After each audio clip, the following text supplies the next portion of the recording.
Eu estava numa festa de youtubers, olhando todos esses youtubers e vendo o fascínio que os fãs tinham por ele.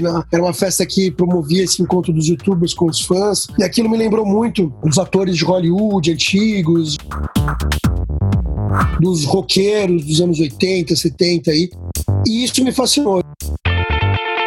Foi aí que despertou a minha atenção para tentar entender o que estava acontecendo. Nasceu o livro primeiro com uma ideia de perfis desses youtubers.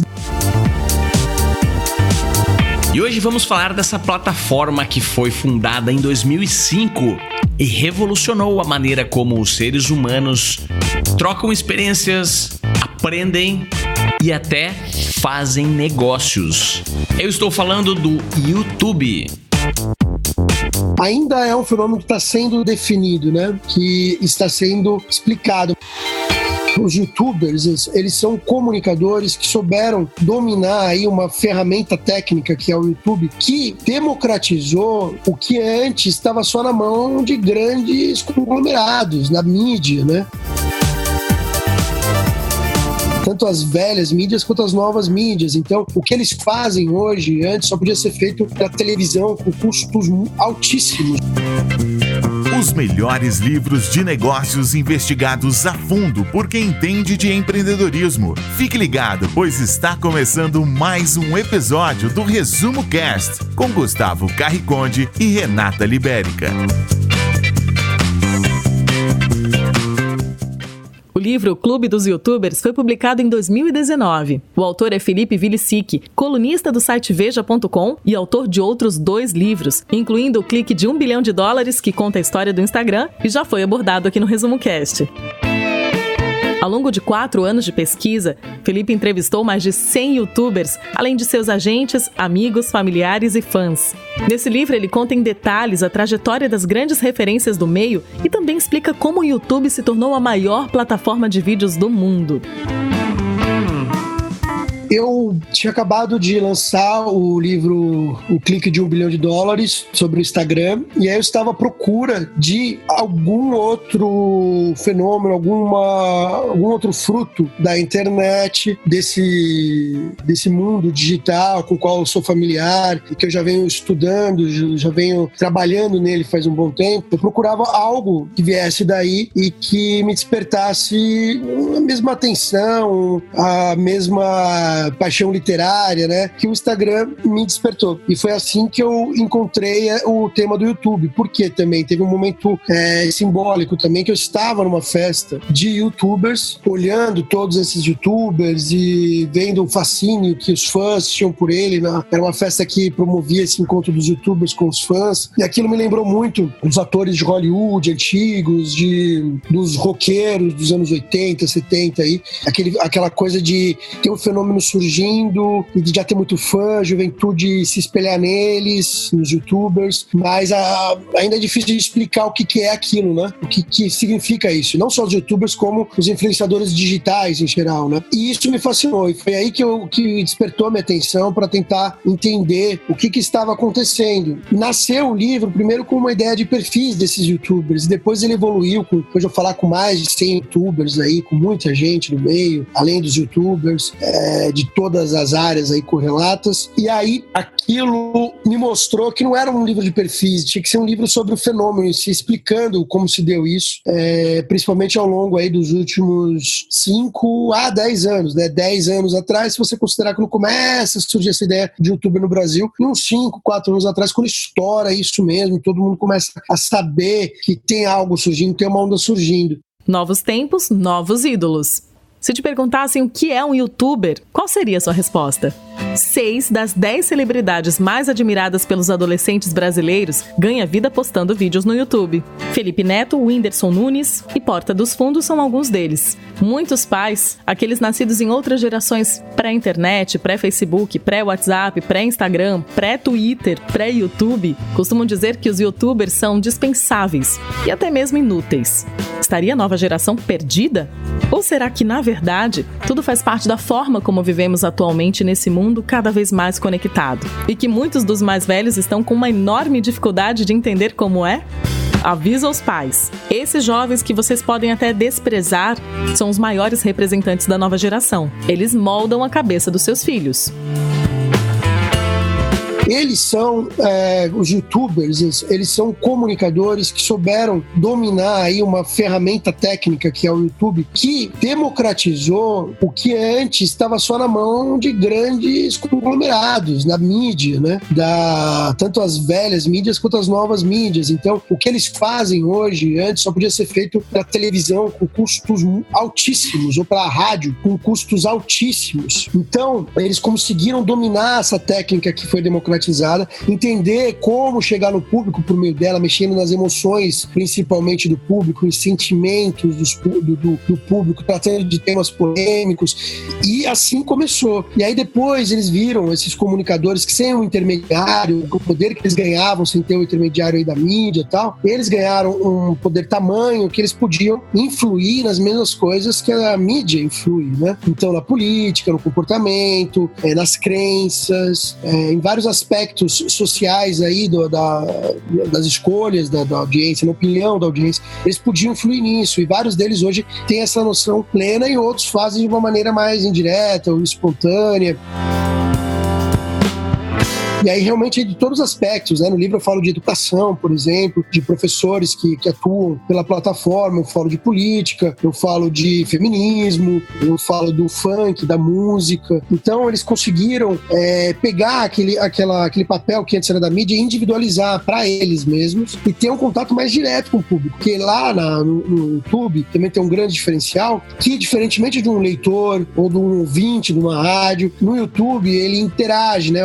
A plateia interage demais com o youtuber. Então, no fim, os dois são atores aí, né? O youtuber, ele passa uma mensagem, mas há uma resposta muito rápida de uma plateia que muitas vezes é também youtuber, né? Porque eles também, às vezes, têm os canais deles menores ou até grandes. E, então, eu expliquei esse fenômeno que mostra muito do que é a sociedade hoje, com a internet, com as redes sociais. É uma sociedade onde tem esse poder mais individualizado, essa comunicação mais individualizada, de ponta a ponta, mas nos dois quesitos é bem individualizado. Mas que isso tem um poder de massa enorme, de mobilizar grandes massas, grandes grupos em torno dos assuntos que são debatidos aí por esses youtubers seguidos por milhões de pessoas. Isso representa o que é a internet, o que são essas ferramentas online, ferramentas virtuais que surgiram.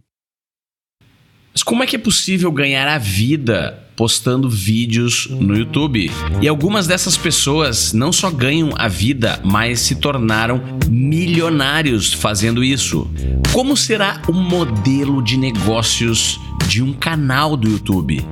Não existe só um modelo, né? É legal destacar isso. E o modelo, porque ele é difícil de entender também, inclusive pelos próprios youtubers, porque ele mudou muito, ele muda toda hora, todo ano, o YouTube ele muda as regras. E é literal, né? No ano passado, ele mudou essas regras aí quase uma dezena de vezes. A gente fez esse levantamento lá pra Veja. E porque ele precisa mudar a maneira de lidar com a comunidade, né? O YouTube, principalmente com essa coisa de fake news, terraplanismo. Então ele mudou muito a maneira que ele lida com a comunidade e como ele presenteia a comunidade aí com a tal monetização, que é monetizar o canal, quer dizer, ganhar dinheiro com o canal. Lá no passado, e quando eu digo passado aí não é um passado remoto, né, 3 anos atrás, a principal maneira de ganhar dinheiro com o YouTube era realmente colocando um vídeo lá no YouTube, associando esse vídeo com os anúncios do YouTube, o que é fácil de fazer, você entra lá na ferramenta do YouTube, depois você se cadastra, abre seu canal, tal, tem um número mínimo lá de seguidores, hoje eu acho que é de 1.000 seguidores, tem um número mínimo de visualizações, acho que hoje é de 4.000, se eu não me engano, visualizações, para você fazer uma parceria. Antes não tinha nem muito mínimo assim, né?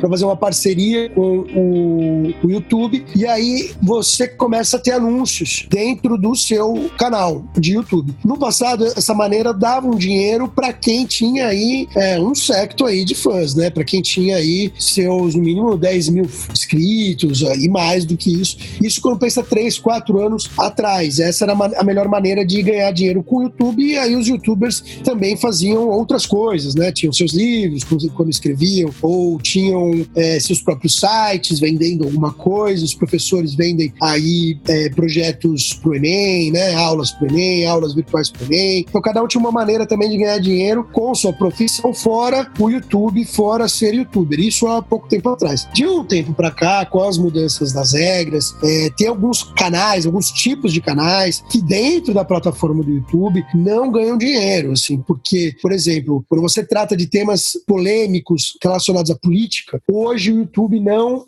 coloca mais anúncios, não monetiza mais esses canais. Quando você também trata de temas polêmicos a ver com história ou com a sociedade em geral, movimentos LGBTQ e similares, assim, também às vezes o YouTube tira a monetização, né, que é a maneira de lucrar desses youtubers. Então hoje não é mais tão fácil. Ou, por exemplo, quem fala aí de um obscurantismo, né, esse pessoal da Terra plana, que também muitos deles ganharam dinheiro com o YouTube, hoje o YouTube também tira a monetização, o lucro desses canais, e o YouTube muda essas regras toda hora. Então, como é que hoje os youtubers ganham dinheiro? E tem vários que ganham muito dinheiro da maneira que eu vou falar. Alguns, aqueles que lidam com entretenimento mais puro, eles continuam a ganhar dinheiro com o YouTube, porque eles não são, que é o que se chama de desmonetizados, né? O canal deles não é desmonetizado. Então, eles continuam ganhando um dinheiro aí com anúncios, que lida com uma diversão menos polêmica e que não procura formar a opinião de ninguém. Alguns formadores de opinião aí também ganham algum dinheiro quando não entram numa searas aí que o YouTube desmonetiza, né, quando tira o dinheiro. Mas muitos ganham com anúncios nativos, né, que é o que é isso? É quando, em vez de você depender do YouTube, você vai atrás de um anunciante. Então você mesmo, youtuber, ou tua equipe e tal, vai atrás do anunciante e arranja um patrocinador, aí muito parecido com como era com a mídia mais tradicional. E aí esse patrocinador te dá um dinheiro para você falar da marca dele também, ou apresentar a marca dele, por aí vai. Outra maneira de ganhar o dinheiro com o YouTube, e essa é a maneira que muitos, eu acho que hoje a maioria daqueles que estão aí numa dimensão média no YouTube, que não são nem o Felipe Neto, não são nem o Porta dos Fundos e por aí vai, e também não estão entre os pequenos ainda, que eles estão na dimensão média, eles aproveitam para ganhar de outras formas. Então, em parcerias com o Netflix, Amazon Prime, que você encontra youtubers nos dois, né, com serviços de streaming para fazer programas, ou com parcerias também com marcas para, por exemplo, vários youtubers foram no Rock in Rio, foi agora recentemente, promover alguma coisa, né, promover alguma marca qualquer, e essa marca paga para eles irem lá no Rock in Rio, depois postar no Instagram, e aí vem outra maneira de rendimento deles. Eles souberam juntar todas as redes sociais deles, então eles ganham também um post no Instagram, post no Facebook, post no Twitter, com algo no YouTube. E aí aqueles que têm profissões estabelecidas, que vão além dessa coisa do espetáculo do YouTube, de se mostrar no YouTube, esses que vão para um caminho mais, uma profissão mais convencional, ou que saia da fronteira aí do YouTube, então professores, ou a própria Galinha Pintadinha, né, que é uma marca que tem, aí é um negócio de maior sucesso no YouTube brasileiro, e que aí tem produtos diversos, tá nas lojas, tá na TV, tá no cinema, tá em tudo quanto é lugar, aí como modelo que mais deu certo. Mas aí numa escala menor, aqueles que são professores, ou aqueles que se propõem a vender algum tipo de treinamento, muitos dos quais nem tem tanto esse treinamento, né? Então hoje em dia tá muito na onda filósofo, que muitas vezes não é formado em filosofia, nem sabe muito de filosofia, mas que dá curso de filosofia online, ou youtuber que não sabe nada de economia, mas vai lá e dá curso de economia online. Como ele tem muitos fãs, ele tem uma adesão, ganha dinheiro, ou tem pessoal de mindfulness, enfim, ou uma costureira, tem uma costureira que conversei também na aula de costura, e aí que ela ganha dinheiro, não com o YouTube. O YouTube é uma projeção para ela. Então tem diversas formas aí, ou até, por exemplo, editoras, né? Eu comentei antes com você, antes da gente começar essa conversa, que a editora do meu livro, que é Gutenberg, do grupo Autêntica, aí você vai nos canais da Autêntica, da Gutenberg, você acha, fez vários extras para promover o livro. Então você tem podcasts, que um fala sobre feminismo no YouTube, outro fala sobre Porta dos Fundos no YouTube, a história, tem um vídeo com o Felipe Neto e por aí vai, que promove o livro, e aí eu e a editora, a gente usa isso, por exemplo, no Spotify da editora, no canal de YouTube da editora, no canal de YouTube que eu criei para isso, e lá eu também coloquei outros vídeos que eu já fiz da minha vida pro YouTube aí, pra Veja e tal. Mas não se ganha dinheiro com isso, né? Nem a editora, nem eu, e muitos youtubers não ganham dinheiro com isso. Ganham dinheiro com o quê? Com a venda do livro, ou os youtubers com palestras e afins. Então, é um negócio mais amplo hoje em dia. Imagine que você tem um talento para criar coisas, mas na empresa onde trabalha, as pessoas à sua volta estão preocupadas construindo a visão da empresa, não a sua. E ninguém lhe dá atenção. Aí você decide sair e procurar a sua própria audiência para expor a sua arte, para expor o seu talento e aquilo que você gosta de criar. Essa é a história de como começou um grande canal de YouTube no Brasil. O Porta dos Fundos é um bom exemplo de renovação, né, de uma linguagem, renovação de um negócio, porque o Porta dos Fundos, que possivelmente todo mundo que está ouvindo a gente agora conhece, e se não conhece é bom, vai dar um Google aí, não preciso me aprofundar sobre o que eles fazem, assim, mas eles lidam com comédia, mas é um tipo de comédia que a TV não aceitava, tanto que eles propuseram para a TV o formato do Porta dos Fundos, um tipo de comédia que eles fazem lá que é mais ácida, mais ousada, que a TV era, né, a TV depois se adaptou ao próprio Porta dos Fundos, a TV não aceitou, a TV não queria comprar, literalmente, a ideia dos membros lá do Porta dos Fundos, Fábio Porchat, Gregório do Vivier, o Ian, o Antônio Tabet.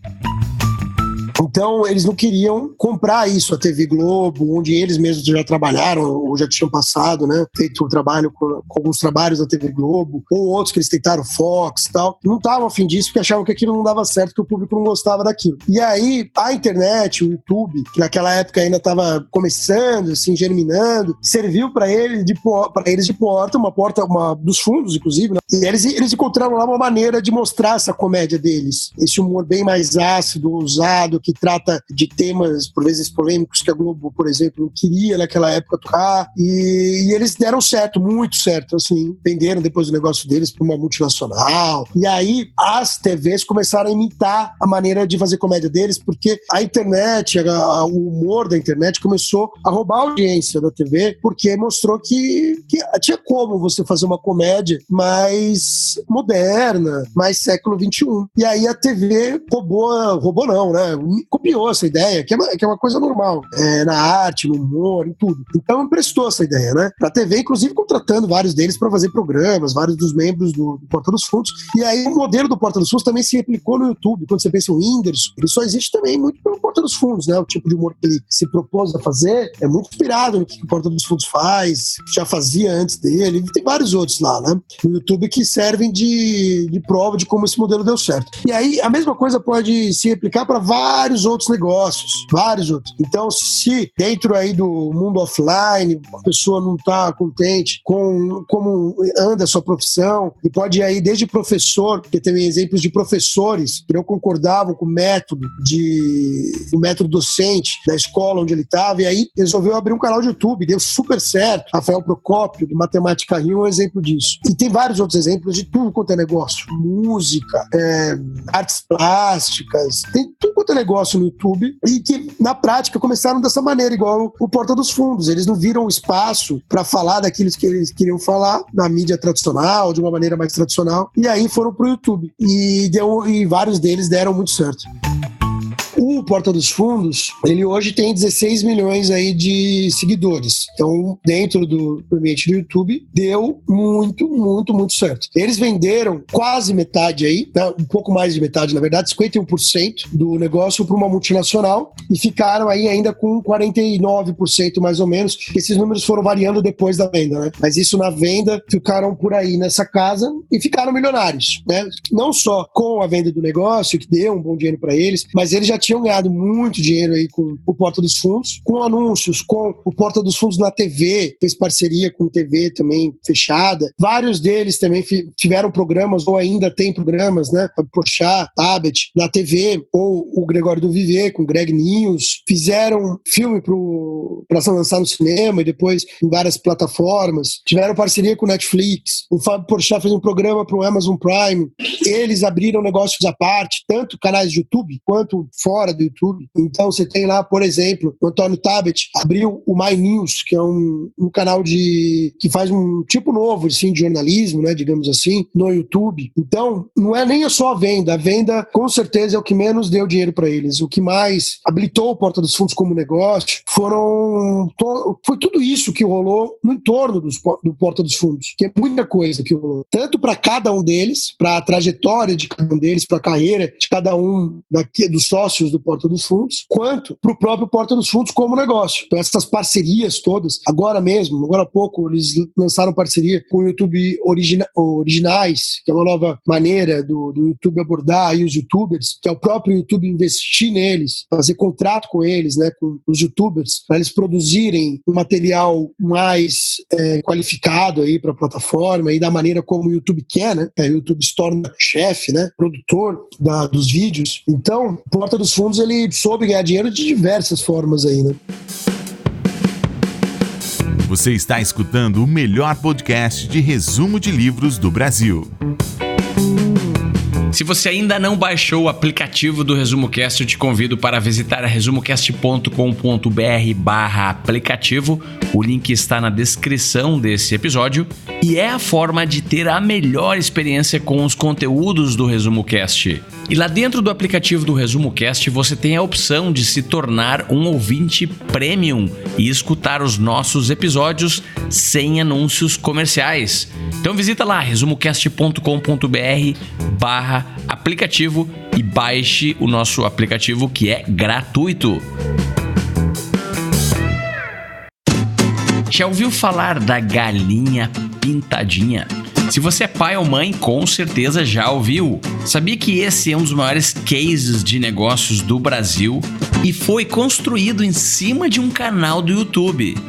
A galinha pintadinha também começa de uma maneira muito parecida com o Porta dos Fundos, porque na prática, vários desses negócios, assim, deram muito certo, começaram assim. Que, como é que foi? No caso, já eram dois empreendedores mais maduros. Um deles já tinha muita experiência com negócios, inclusive com negócios na internet, mas outros tipos de negócios, site e tal. E aí eles tiveram essa ideia de fazer um programa mais moderno, passando cantigas brasileiras, cultura brasileira, para a criançada, né? Principalmente para bebês e tal, para crianças bem mais jovens. E eles tiveram essa ideia, pensaram no formato, eles gostavam muito de música, ambos são músicos, um deles é formado em música, muito estudos em música, e aí eles fizeram esse formato pensando na TV. Eles foram tentar vender como um programa de TV. A TV não quis, achou que era bobagem, que aquilo não ia dar certo, e aí o começo foi de uma maneira bem inusitada no caso deles, porque eles colocaram no YouTube a galinha pintadinha, porque eles precisavam mostrar para um executivo de TV para tentar vender o negócio, e aí eles não conseguiram enviar um pendrive com vídeo e tal. Eles estavam em Campinas, onde é a sede da galinha pintadinha, e eles precisavam mandar para São Paulo, né? E aí no vai e vem e tal, eles botaram lá no YouTube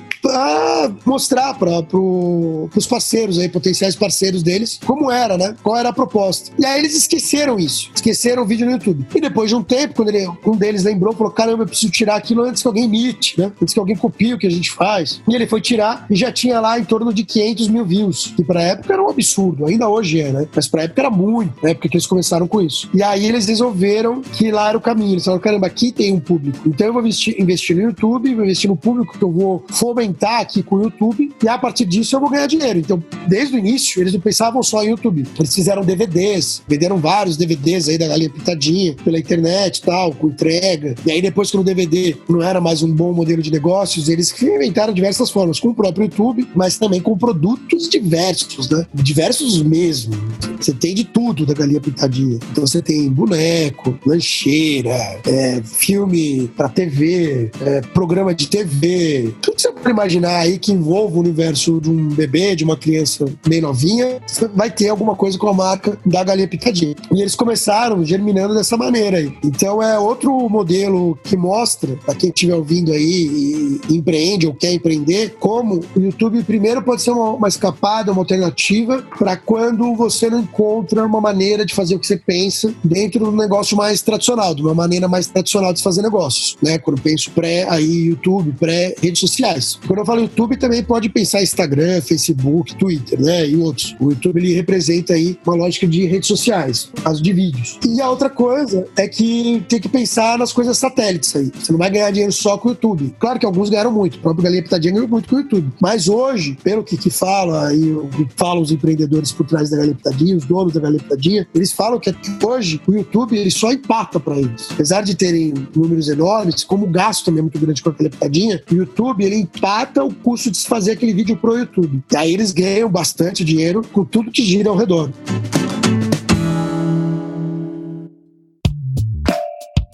O desejo de virar youtuber é guiado por mais do que ambição por grana ou fama. Muitos dos aspirantes só querem ser como seus ídolos e frequentar os mesmos grupos e festas que eles. Os youtubers se tornaram os rockstars de hoje em dia. Eles podem ser divididos em 4 grupos principais. Os nanicos, com até 100 mil fãs, os menores, perto dos 500 mil, os médios, próximos de 1 milhão, e os gigantes, seguidos por alguns milhões.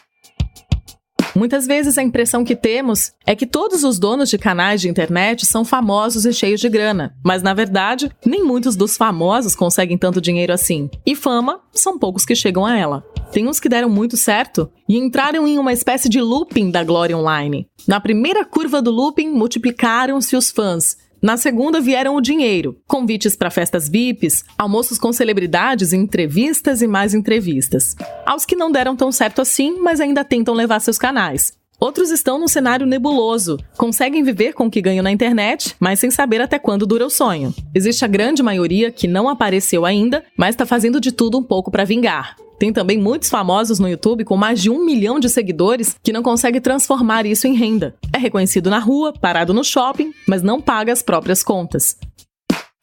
Pensa nos grandes, nos maiores youtubers brasileiros. Você pergunta isso na rua, quem são os maiores youtubers brasileiros? Logo o pessoal vai falar Kéfera, Whindersson, Felipe Neto, por exemplo. Mas a Galinha Pintadinha, apesar de no YouTube, especificamente, para ser menos lembrada do que esses youtubers mais populares, individualizados, ela gera muito mais dinheiro com produtos e afins. Outra coisa, tem temas de interesse que tem despertado a atenção do pessoal no YouTube, principalmente pelas polêmicas que giram em torno deles, então que é de história, política, quando fala de polarização política, né, o pessoal da direita ou da esquerda, tanto faz, quando debate sobre isso gera algum interesse no YouTube, sim, dá lá seus milhões de cliques em algumas situações, mas não dá dinheiro, a pessoa tem que ganhar dinheiro de outra maneira. Então, há assuntos de interesse que não geram dinheiro, assim como tem assuntos de maior interesse que geram dinheiro, que aí é a parte mais de diversão. Então, quando você vê, vou pegar aí o exemplo, um conhecido, né, que é o Felipe Neto, você vê o exemplo dele, como ele se comporta no Twitter, que ele fala de política e tal, ele aborda esse tipo de assunto. Você vai no canal dele, ele fala mais de coisas divertidas, de entretenimento mais puro para jovens. Então ele fala lá de vídeos mais engraçados que ele viu sobre algum assunto, listas de alguma coisa, jogos. Por quê? Porque é isso que dá certo no YouTube. Lá ele aposta nessa parte de entretenimento, que é o que dá mais certo, o que dá mais corpo. Você vê o Whindersson ganha também muito dinheiro, mas lembrando que a gente está pegando os exemplos, os maiores exemplos. O Whindersson, ele não publica tanto no YouTube, apesar dele ter ficado conhecido lá. Por quê? Porque ele ganha mais dinheiro com os stand-up comedies dele, né? Com aquelas apresentações dele, com parcerias com Netflix, agora com o YouTube originais que o YouTube lançou. E então, os modelos de negócios variam demais aí quando você pensa em interesse, né? Você tem que entender o interesse do seu público. Não ficar entrando muito no que o YouTube fala como regra, mas entender o interesse do seu público específico. Agora, quando você pensa em interesses gerais, assim, né? A maior parte gira em entretenimento e música, né? Você pensa em grandes números. Então, Condzilla e vários outros cantores que estão sob o guarda-chuva dele, Condzilla, que é produtor, então mostra como a música é muito forte. Ou Porta dos Fundos, Felipe Neto, Kéfera, mostra como o entretenimento é muito forte. Esses são os dois pilares, assim, do YouTube na parte de interesse. Agora, de negócios, é sempre bom lembrar que você tem muitos views, não necessariamente representa muito dinheiro na tua conta. Então, aí você precisa conversar com o seu público e entender como tornar aquilo um negócio dentro da tua situação.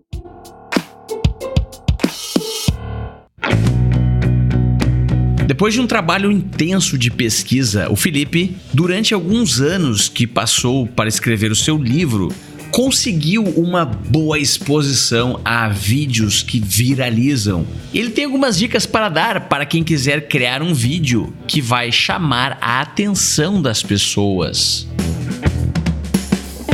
O YouTube, o próprio YouTube, ele tem treinamentos para YouTubers. Então, ele tem o YouTube Space, que no Brasil é no Rio de Janeiro, já foi em São Paulo e hoje está no Rio de Janeiro. Lá, há aulas que ensinam como ter alguma repercussão no YouTube. Então, lá tem várias dicas. Eu fui em várias dessas aulas. Então, por exemplo, é importante você taguear teu vídeo com palavras-chave, né? É importante você manjar de SEO, SEO, que é como, basicamente, jogar palavras-chave que apareçam melhor na busca do YouTube e do Google, né? Saber usar mais as redes sociais, Facebook, Twitter, Instagram, para levar pro YouTube também é muito importante. Lidar com hashtags de uma maneira inteligente. Se você quer viralizar mesmo, procurar ver o que tá no Trending Topics do Twitter, ou o que tá no Trending do YouTube, quais assuntos foram levantados aí nas últimas horas, no último dia, e tratar deles, não esperar vários dias para falar. Se você quer viralizar, você precisa ser rápido. Então, se algo aconteceu há 2 horas atrás e você quer falar daquilo porque tem a ver com o seu negócio, tem que falar rápido daquilo, botar uma hashtag que seja a mesma, que começou a repercutir com algum youtuber famoso e tal. Para quem quer repercutir, marcar pessoas que têm a ver com aquele assunto que você abordou também ajuda a repercutir. Naquela parte de descrição do vídeo, aquilo é importante também, usar palavras-chave que o YouTube detecte aquilo e a partir daquilo você conseguir aparecer, talvez, né, de uma maneira mais destacada, frente ao algoritmo aí do YouTube, quem sabe na home do YouTube. Hoje em dia é mais difícil ter aparecido dessa forma toda, porque o YouTube botou várias barreiras para tudo isso e tem privilegiado muito mais os YouTubers que já estão consagrados, vale frisar. Mas mesmo assim, essas técnicas são as melhores de aparecer no YouTube ainda. Somente tratar de assuntos polêmicos. Pensar também que quando você quer viralizar, você precisa pensar no todo da internet, é isso. Você faz isso no YouTube, mas vai fazer o mesmo no Twitter. Quando você for chamar para o seu vídeo no Twitter, usar hashtags, marcar as pessoas que você quer impactar, né, com aquilo, se forem pessoas que têm a ver com o seu negócio. Tratar de, além de tratar de assuntos polêmicos, né, a tratar de abordagens diferentes das que foram colocadas. Então, se o youtuber já falou de certa maneira, o outro falou de outra maneira, talvez tenha uma maneira mais original que você possa abordar. É importante ser original, tentar, pelo menos, transparecer uma honestidade com o público quando você está no YouTube, porque o público gosta dessa relação direta, de uma transparência, de uma honestidade.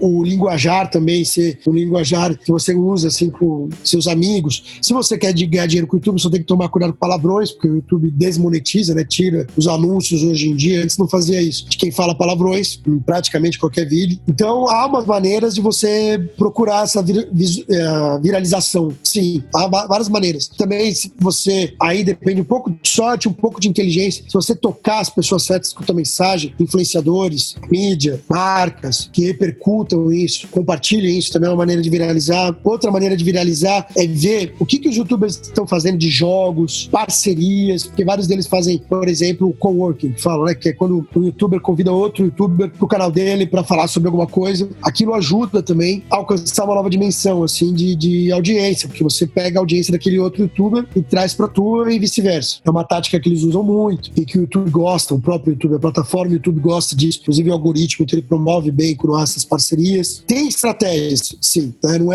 é uma caixa preta nesse sentido. Agora, você pode seguir tudo isso e não dá certo, como você pode seguir tudo isso e dar certo.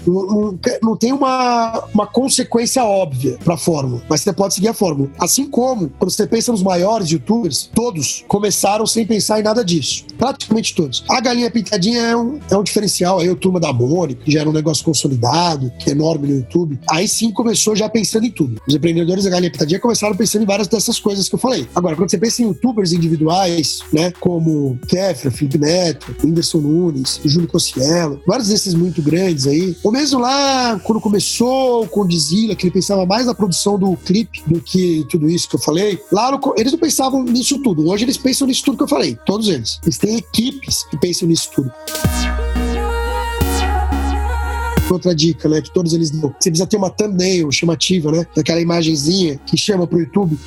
Porque na internet, muito é imagem, né? Inclusive o YouTube, mesmo sendo uma imagem que não é estática, tudo é imagem, né? Pra chamar a atenção. Então, se você tem uma daquela imagenzinha que chame mais atenção, também costuma aumentar seu público. Porque quando se destaca lá no YouTube, em vez de ser por exemplo, só uma imagem estática, ser um GIF, alguma coisa mais interativa, alguma coisa que chame mais atenção, também ajuda a chamar público. Hoje eles pensam em tudo isso, todos eles. No começo começo não. No começo, na prática, eles, cada um da sua maneira, conseguiu tocar um grupo, conseguiu falar algo que representava um grupo e assim se fizeram, os youtubers individuais. Mas agora, se você representa uma marca, você é um executivo de uma marca, ou se você é um empreendedor mais do modelo da galinha pintadinha, assim, aí vale pensar em tudo isso. Importante, insistir na fórmula. Não é porque um vídeo não deu certo que o próximo não vai dar. Se você fizer tudo isso que eu falei várias vezes, tiver paciência para fazer tudo isso várias vezes e sua intenção for realmente viralizar, uma hora você consegue. Realmente consegue, em algum vídeo. Mas é importante voltar a um ponto que a gente já falou aqui na entrevista. Isso não quer dizer que como negócio você vai dar certo. Porque às vezes é mais importante você tentar entender o que você vende, o teu produto. Então vamos lá no meu exemplo. Se eu quero vender um livro, eu não preciso viralizar nada disso, um vídeo. Eu não preciso viralizar um podcast, viralizar, ou a editora não precisa viralizar nada, porque isso não traz a venda do livro necessariamente, não traz lucro com anúncio necessariamente. Você precisa tocar o público leitor, no meu caso. Então muitas vezes vale mais a pena falar com 200 pessoas que leem, que vão ler o livro, do que com 10 mil, 20 mil, quantos forem, que não vão ler, que só vão ver aquele vídeo e te abandonar, só veio pela polêmica. Porque muitos viralizam, só que ficam na polêmica, ficam dentro de toda essa artimanha para viralizar, só que aí uma grande parcela da audiência que vem por causa disso, só pela essa tática toda que eu falei, só chega para ver aquele conteúdo polêmico, aquele conteúdo que chamou atenção, que é o que o thumbnail chamou atenção, mas acaba não comprando teu produto muitas vezes, né? Na área de educação acontece muito isso. Vários professores que atuam no YouTube, ou outros que lidam com educação de outras formas, já comentaram isso comigo, que eles têm audiências enormes, alguns deles milhões e milhões de seguidores, mas eles não conseguem depois vender a aula, por exemplo, que eles querem específica para o Enem. Eles não conseguem vender a palestra que eles querem para divulgar alguma coisa aí deles, né? Enfim, então você tem que pensar, antes de tudo, o que você quer mesmo, né? Você quer vender um produto para um público específico, ou você quer viralizar e chamar a atenção de uma multidão que muitas vezes não está tão interessada assim no teu produto. Para fazer parte dessa Hollywood do século XXI, que é o YouTube, um caminho apropriado é pela porta dos chamados Spaces. Há vários YouTube Space ao redor do mundo. O do Brasil fica no Rio de Janeiro. Eles funcionam como universidades de youtubers, sendo que o acesso às aulas e aos estúdios de gravação é liberado conforme a quantidade de fãs conquistados. Quanto mais inscritos no canal, mais vantagem se ganha no Space. Aqueles canais com até 10 mil inscritos são lidos como emergentes e, portanto, recebem menor atenção dos instrutores. Já alguém com 100 mil, uma possível estrela em ascensão, tem direito a gravar num estúdio com assistente de produção e uma ilha de edição prontinha, sem pagar nada por isso. O foco principal dessas aulas é tratar de métricas, sabendo analisar os números relacionados aos canais. Por exemplo, quantas pessoas estão vendo agora um determinado viral? O que está crescendo em views no em alta do YouTube? Qual seria o perfil do público dentre características como idade, gênero e preferências? Ao frequentar algumas dessas aulas, o autor notou que a fórmula é entender as métricas para lançar um canal em cima de uma tendência que já garanta o alcance de centenas de milhares de fãs, o que resultará numa quantidade maior de anúncios.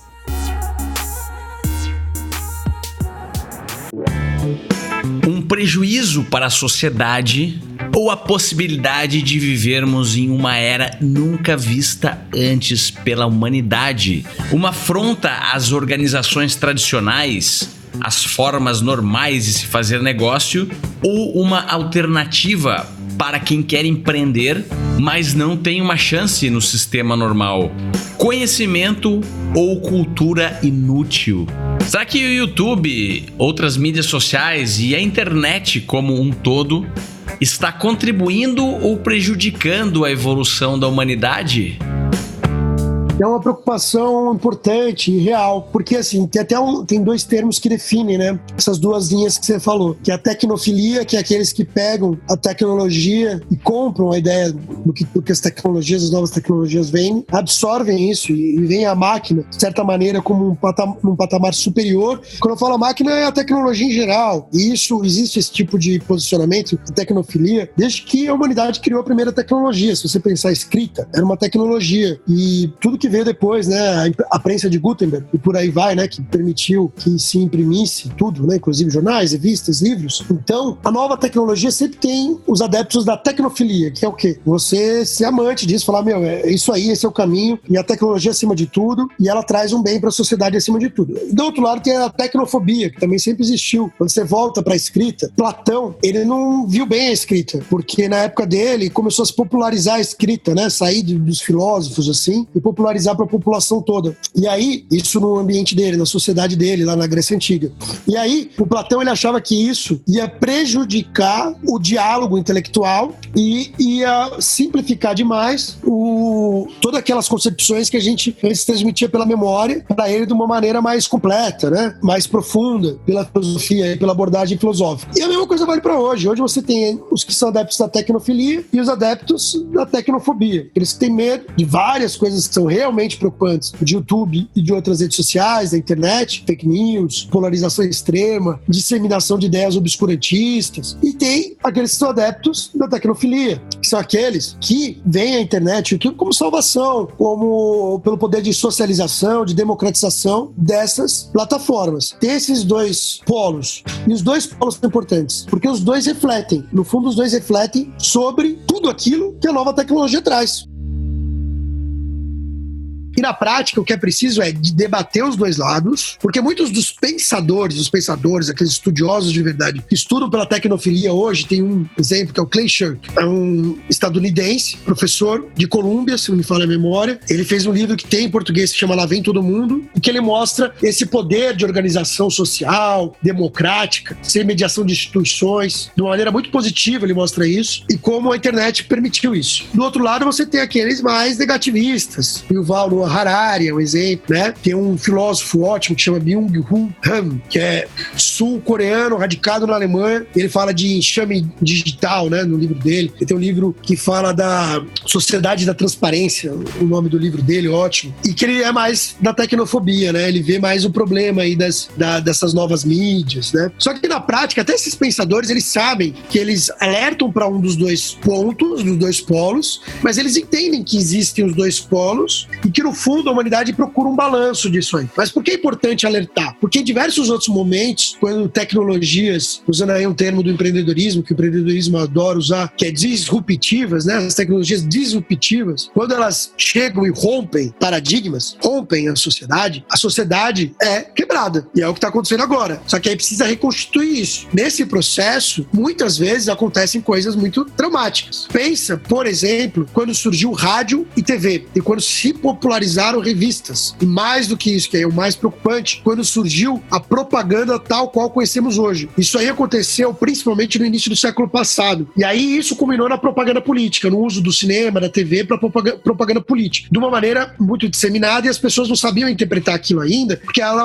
era algo muito novo. Assim como está acontecendo com a internet hoje. É algo muito novo e as pessoas não estão sabendo interpretar. Elas não estão se informando, elas não estão entendendo esses dois polos. O que aconteceu quando deu isso com a rádio, TV, revistas e afins, e quando se tornou propaganda política, né? O cinema político e por aí vai. Você teve a ascensão do nazismo na Alemanha, com o Ministério da Propaganda. A mesma coisa com a União Soviética. A União Soviética se baseou em tudo isso. Tudo que eu falei. Eles usaram essas tecnologias disruptivas para a época, e a falta de percepção do público, a falta de entendimento do público do que é aquilo, porque o público acreditava demais na imagem que viam. Qualquer coisa que vinha para eles, eles entendiam aquilo como certo, porque houve a massificação das mensagens pela primeira vez na história, essa massificação de uma maneira global, né? Global, quando eu falo por uma sociedade inteira, e isso deu muito poder para aqueles que dominaram essa técnica e usaram para fins muito escusos. Então, daí veio o nazismo, daí veio a União Soviética, falando de dois extremos aí, né? Aí vai da direita, à esquerda, tanto faz. Ideologicamente,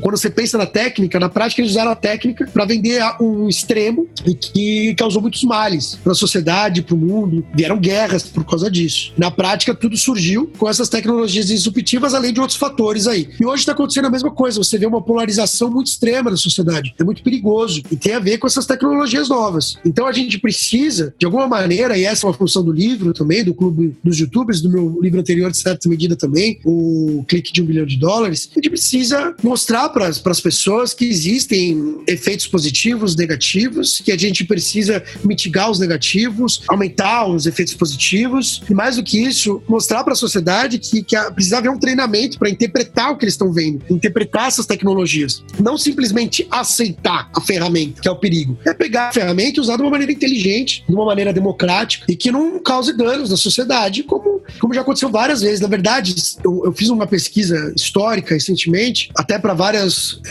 textos da coluna que eu tenho no site da Veja, veja.com, e aí você vê lá, a coluna chama Origem dos Bytes, pra quem quiser procurar. E aí você vê que em diversos momentos da história aconteceram isso. Com a prensa de Gutenberg foi a mesma coisa. Teve uma quebra na sociedade, uma quebra de paradigmas. As pessoas tiveram que rever crenças, ideologias, paradigmas da economia daquele período. Então, e houve guerras por causa disso também, né? Então, é preciso tomar esse cuidado, porque há os dois polos e a gente precisa saber interpretar isso para não dar chabu, né? Os youtubers fizeram do YouTube algo além de uma empresa ou uma marca. Tornaram a famosa plataforma de vídeos em uma nova TV. Tem youtubers escritores, maquiadores, dançarinos, humoristas, políticos, jogadores de videogame, matemáticos, religiosos, crianças, músicos, sejam clássicos ou funkeiros, professores universitários, atores, mágicos, engenheiros, coachings e empreendedores. Ligar a câmera, gravar, postar o vídeo no canal e pronto. Agora é só esperar o sucesso, a fama, as entrevistas, baladas VIP e milhares de fãs pedindo seu autógrafo. Muitos acham que conhecem a vida dos youtubers só porque acompanham pela internet e pelas redes sociais. Mas será mesmo que a vida de youtuber é fácil? Quais são as consequências de viralizar na internet? Por trás de um sorriso estampado em frente às câmeras e nas festas badaladas, existe um ser humano com vários conflitos. Para a maioria deles, a fama não veio só com flores. Geralmente, os youtubers se sentem solitários e sofrem ou já sofreram sérios problemas de depressão. Outros têm brigas intensas com políticos, artistas, produtores, agências, fãs e até mesmo com outros youtubers. Para muitos deles, ser um jovem famoso no YouTube faz com que o mundo virtual e o mundo real acabem entrando em choque, causando diversos conflitos e sérios problemas psicológicos e sociais. É preciso desenvolver muita inteligência emocional para gerenciar sua própria carreira como astro do YouTube. Os youtubers apareceram em meio ao caos e alimentaram esse caos. Fizeram do YouTube a nova TV que está aí para todos, mas no fim é gerenciado por algumas pessoas. E pessoas têm interesses e intenções. Interesses que muitas vezes são pessoais, não da empresa. Entre 2016 e 2018, quiseram botar ordem na coisa toda. Além da criação de aulas para moldar os youtubers, tentar fazer com que eles ajam, interajam, criem, respondam, também mexeram no bolso dos mais rebeldes. Conteúdos considerados como inapropriados, no que se encaixaria a maior parte dos youtubers que surgiram lá no início, não podem mais ser monetizados. A consequência disso é a desmotivação da criação desses canais de teor anárquico, recheado de opiniões polêmicas. Ou seja, produções mais com cara de profissional e com falas o mais family-friendly possível são vistas com bons olhos pela Google. O ResumoCast vai ficando por aqui, espero que tenha gostado do episódio de hoje. Não esqueça de baixar o aplicativo dedicado do ResumoCast, ele é gratuito e você pode encontrar em resumocast.com.br/aplicativo. Então, além do livro, aí, o Clube dos Youtubers, procurem. Tem extras que instigam aí para a leitura do livro, tanto nos canais do Grupo Autêntica, a editora Autêntica. Eu lancei pelo selo Gutenberg deles. Se você procurar pela Gutenberg ou pela Autêntica, nos canais da Autêntica no Spotify, YouTube e por aí vai, né, em toda a internet, você vai achar vários extras. Assim como no canal que eu criei para isso, Felipe Vilicic, meu nome lá, procura no YouTube, vai ver que tem o meu canal. Além de vários outros vídeos que eu fiz aí, que eu botei playlists aí com entrevistas que eu já fiz na vida, palestras, inclusive também entrevistas sobre o livro, o Clube dos Youtubers, ou também sobre o livro Clique de $1 bilhão, tem lá inclusive o do ResumoCast lá também. E além disso tem uma parte do Clube dos Youtubers que está agora em destaque, que mostra vários extras do livro. Então tem um trailer explicando aí o livro, mostrando algumas passagens, tem também uma entrevista exclusiva com o Felipe Neto, tem vários podcasts temáticos que ainda estão sendo lançados. Por enquanto tem lá um sobre cultura nerd, cultura geek, como é que surgiu vídeo no YouTube, e aí ouvindo vários dos youtubers, né? Importante ressaltar, sempre ouvindo os youtubers, falando de cultura nerd. Eu ouço, por exemplo, Gaveta, que é um youtuber bem famoso, e entre outros, vários outros, que dá parte da cultura nerd. De feminismo, eu ouço Luli, Natália Kreuzer, a Madu Magalhães, e também tem o do Porta dos Fundos, que eu ouço os sócios aí do Porta dos Fundos, para contar a história do Porta dos Fundos. Então tem esses podcasts aí no YouTube que eu falei, que é do meu nome, e também se você procurar pelos canais no Spotify, principalmente, do Grupo Autêntico.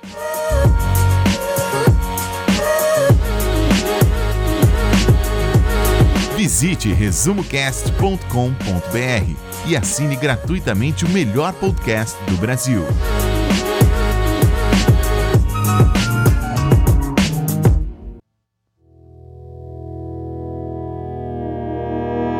Terraplanismo, por exemplo. Tem gente hoje, 7 em cada 100 brasileiros, tá acreditando que a Terra é plana. Isso é um absurdo, e que foi disseminado pela internet. E por que é um absurdo? Porque a gente tem provas concretas, científicas, pessoas que tiraram foto, que foram pro espaço e viram. E qualquer ser humano hoje pode provar. Qualquer um. Apesar das bobagens que se fala de Terra plana no YouTube, as pessoas simplesmente aceitam como verdade aquelas bobagens.